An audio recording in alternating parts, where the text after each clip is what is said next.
Hello and welcome to my 41st book synopsis. Today's book is going to be a fiction book. Not only today but next two book synopsis will also be similar because it's a trilogy of books that I am going to talk about. Gifted to me by my ex-colleague in December 2020. His name is Mr. Vineet Bajpai. The first book I am going to talk about today is Harappa, The Rise of Blood River. Name of the author is Vineet Bajpai. The book effectively takes place, or the story takes place in the lifespan of 3700 years, starting from 1700 BC till 2017 AD. The author refers it as a present day. Probably that's the time when he would have written these three books. Let's talk about the story now. It is divided into two parts. One, it talks about past and then present. So first, 1700 BC, Harappa.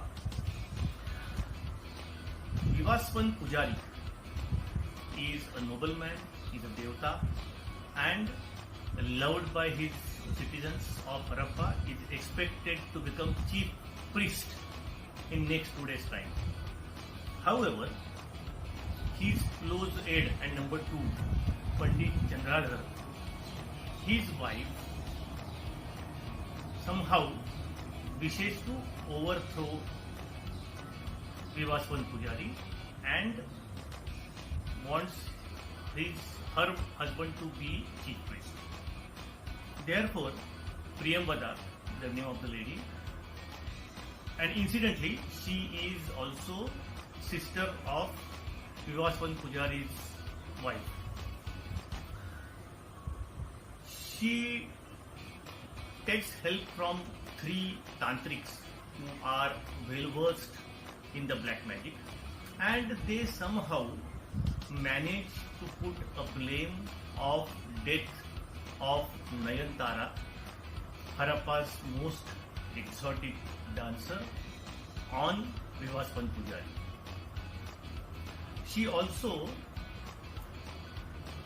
poisons the wells of the city, thereby the people who worship Vivaswan Pujari and generally have their heads on the shoulder, they behave like zombies and condemn him for the death, and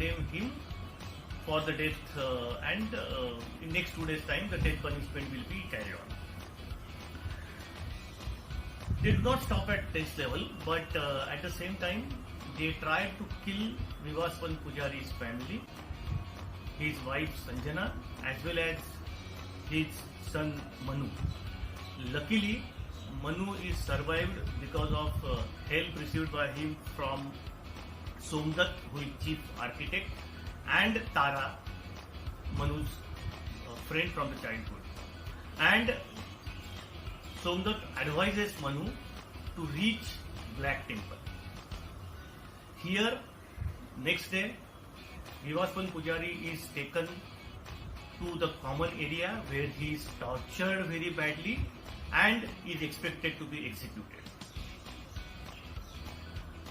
Same time, river Saraswati has grown like anything, and it looks like the water will overflow and entire city of Harappa may actually get submerged.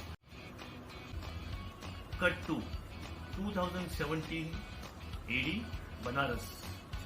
Dwarka Shastri,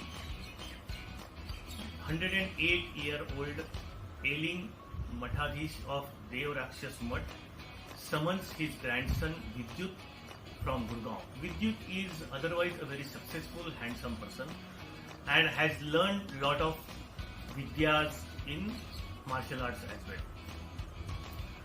Before he leaves for Banaras, Vidyut informs his close friend Bala and his love Damini that he belongs to a cult of a family who are called as Devtas. Vidyut reaches Banaras and he meets many people. Some of them are war generals of the Mutt, Balwant and Purohitji, and his childhood friend Naina, who has now become a beautiful woman. Vidyut Shastri starts telling about the lineages and the story of why he has been called to Banaras suddenly. At the same time, somewhere in Europe,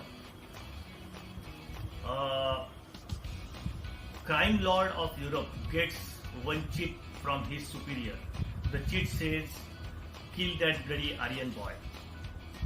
Same time, an unassuming person called Romy Pereira, but who is a deadly assassin, reaches Banaras. He even unsuccessfully tries to kill Vidyut once.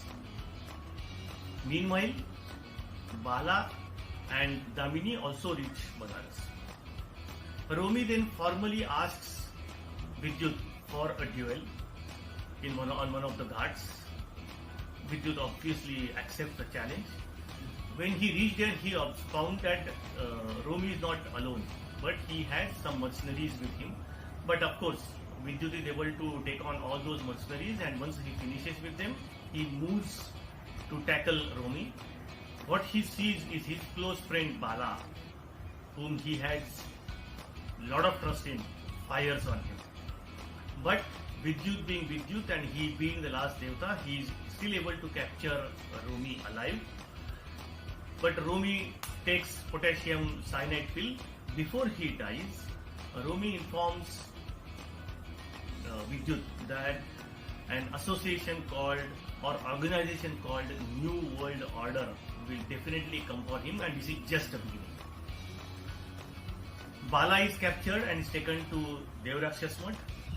Vidyut is also very badly injured, and we do not know whether he will survive or not. What happens after this? The next question is, what happens after this with respect to Vidyut? What is this Black Temple story is? What will happen to Vivaswan Pujari? Will he survive? Will he die? And what is the story about this Devta altogether? We will see that in next part, which is called as Pralay. Now, the book is written in a very interesting way. Definitely, you keep on reading. Once you finish one chapter, you definitely feel like going to another chapter. But what I am going to do is that after all three books synopsis are done, then I will do proper synopsis and what I feel about the book and the author. Till then, bye-bye. I'll be posting this on 1st of May. If you like it, please subscribe to my YouTube channel, LinkedIn, and I will be posting it on my Facebook page as well.